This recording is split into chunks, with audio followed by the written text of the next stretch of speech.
નમસ્કાર મિત્રો, 30 દિવસમાં હાર્મોનિયમ શીખો સિરીઝનો આજે 14મો દિવસ છે અને આજના દિવસે આપણે બેલો કંટ્રોલ કેવી રીતે લાવીશું અથવા તો ધમનને કંટ્રોલમાં કેવી રીતે લાવીશું એના વિશે ચર્ચા કરીશું, એના વિશે શીખીશું. તો ચેનલને સબસ્ક્રાઈબ કરવાનું ભૂલતા નહીં.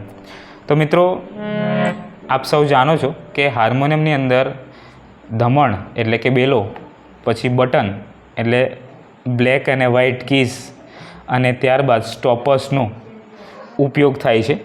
એટલે કે આ ત્રણે ભાગ ખૂબ જ મહત્ત્વના છે. તો આ ત્રણે ભાગ વિશે આપણે અગાઉના વિડીયોમાં શીખી ગયા છે, પરંતુ આજે આપણે બેલો કંટ્રોલ કેવી રીતે એટલે ધમનને કેવી રીતે કંટ્રોલમાં લાવીશું એના વિશે શીખીશું.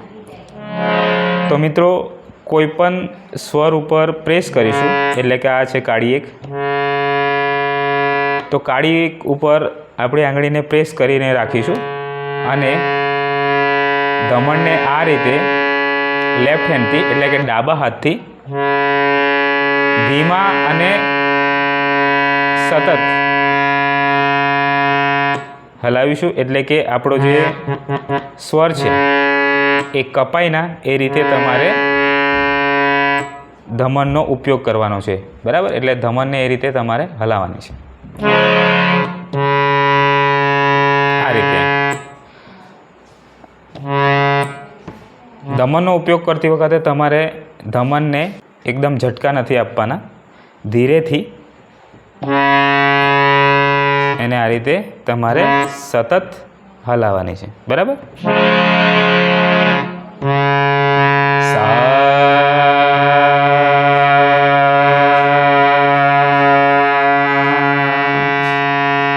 તો કાળી એક ઉપર આપણે આંગળી પ્રેસ કરી છે, ફિંગર પ્રેસ કરી છે.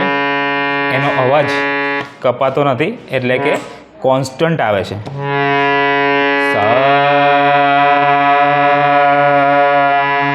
તો એ રીતે આપણે ડાબા હાથથી ધમણને હલાવવાની છે અને કોન્સ્ટન્ટ એટલે સતત, એમાં ઝટકા નથી આપવાના અને વચ્ચે સ્પેસ પણ નથી આપવાની, એટલે કે જગ્યા નથી આપવાની.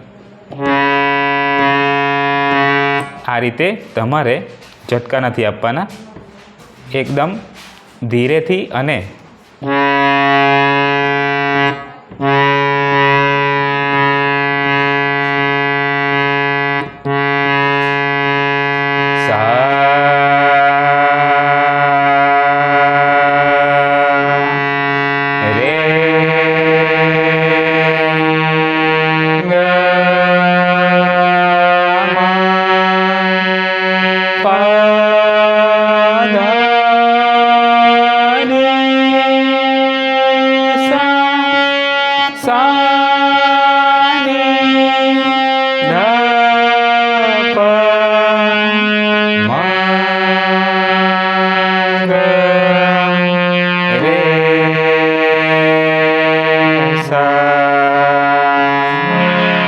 તો આ રીતે કોન્સ્ટન્ટ ધમન દ્વારા આપણે અવાજ ઉત્પન્ન કરી શકીએ છીએ. એટલે કે ધમનનો ઉપયોગ આ રીતે કરવાનો છે. અને જો તમને આ ના ફાવતું હોય તો સૌ પ્રથમ તમારે ધમનને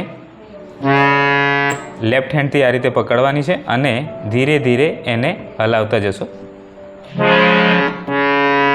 કોઈ પણ એક સ્વરને તમારે પ્રેસ કરવાનો છે અને એનો અવાજ કોન્સ્ટન્ટ આવવો જોઈએ, બરાબર. આ રીતે તમે ઓછામાં ઓછી રોજ 10થી 15 મિનિટ અથવા 20 મિનિટ પ્રેક્ટિસ કરશો એટલે ધમન ઉપર તમને કંટ્રોલ આવી જશે. અને ધમણ દ્વારા જ આપણે ધ્વનિ ઉત્પન્ન કરી શકીએ છીએ હાર્મોનિયમમાં. મિત્રો, જ્યારે પણ તમે હાર્મોનિયમને બંધ કરવા જાઓ છો ત્યારે તમારે કોઈ પણ એક સ્વર ઉપર આંગળી દબાવીને એમાં જે હવા ભરાયેલી હોય એને આપણે આ રીતે કાઢી નાખવાની છે, જેથી કરીને આપણે આપણું હાર્મોનિયમ ખૂબ સરસ રીતે ઘણા વર્ષો સુધી સાચવી શકીએ, એને ચલાવી શકીએ. તો મિત્રો, આજના વિડીયો લેસનમાં આપણે બેલો કંટ્રોલ એટલે કે ધમનને કંટ્રોલ કેવી રીતે કરવી એના વિશે શીખ્યા છે.